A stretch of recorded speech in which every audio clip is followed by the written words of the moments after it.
Você já se sentiu invisível? Existem pessoas que se sentem assim todos os dias. E a pior parte disso é que nós não as enxergamos. De fato, é difícil vê-las ali. Mas, felizmente, há pessoas que olharam para aqueles que vivem à margem da sociedade. Uma das pessoas que teve a sensibilidade de olhar para os moradores de rua da cidade de Vitória foi Ana Eckert, idealizadora do projeto Andarilhos da UFES.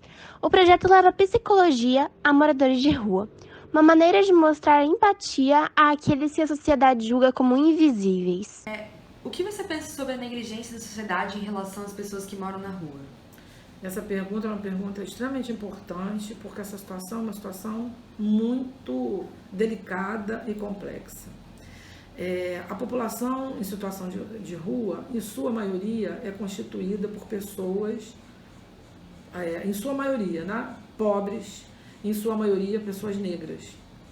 E o fato delas estarem vivendo numa situação de rua faz com que boa parte da sociedade encare muitas vezes que, como aquele corpo ele está na rua, aquele corpo é um corpo que pode ser objeto de toda e qualquer violência. É como se fosse uma vida descartável, é como se fosse uma vida que valesse menos que a vida de qualquer um de nós que está aqui nessa sala.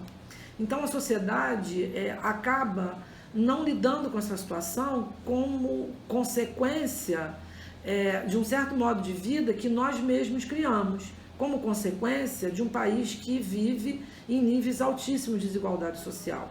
Então, boa parte da sociedade brasileira acha que não tem relação nenhuma, responsabilidade ética alguma. Com a crise no Brasil, o número de pessoas atendidas pelo projeto aumentou?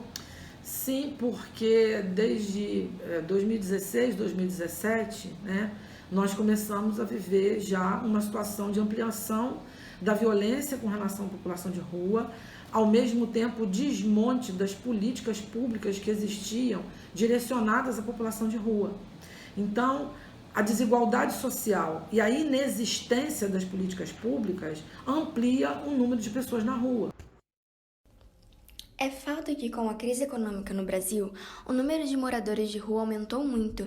De acordo com pesquisas, há 800 pessoas vivendo em situações de rua, e os principais motivos que as levam a esta condição são problemas familiares, sendo a maioria com um cônjuge, alcoolismo e uso de drogas, desemprego, perda de moradia, preferência ou opção própria, entre outros motivos. Quais são as consequências da situação de rua para o psicológico do ser humano?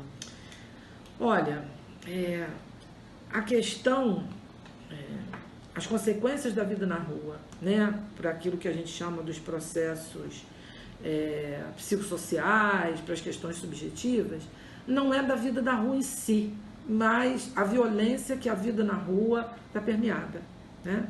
Então, como a população de rua, ela vive constantemente sob ameaça, né? Uma ameaça que ela não sabe de onde vem.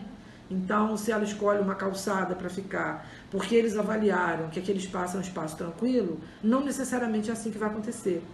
Eles podem, a qualquer momento, serem abordados pela polícia, podem ser abordados por outras políticas do município ou do estado, que retira, algumas vezes isso acontece, os documentos, retira tudo da população de rua, lava a calçada, joga tudo fora.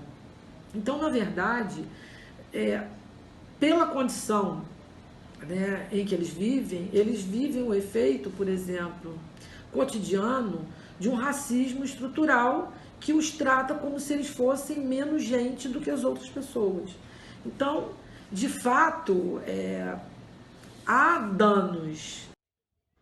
Por mais que a situação seja muito triste, existe uma maneira de superá-la, como uma história do ex-morador de rua Wellington Valério, que foi para as ruas de Cariacica em 1987, com 14 anos por problemas familiares.